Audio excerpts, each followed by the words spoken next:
আরবিসির সঙ্গে ফ্লুইড আসা হচ্ছে মেন কথা। আরবিসিটা ভেঙে গেলে তো সেই ব্লাডটা নষ্ট, তার তো আর কোনো কাজেই লাগবে না।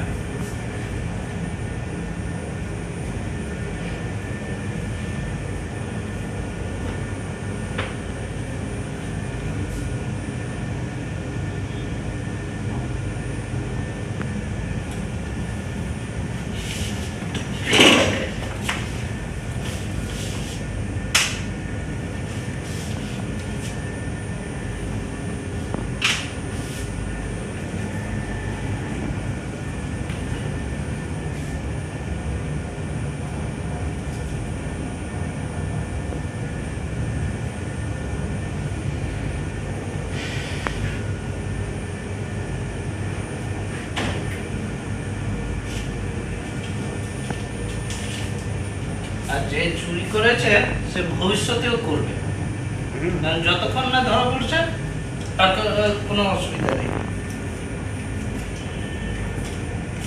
কারণ যে জায়গায় সমস্ত চুরি করেছে সে জায়গাগুলোকে যদি আগে চুরি না করলে এতটা প্রফেশনাল হতো না।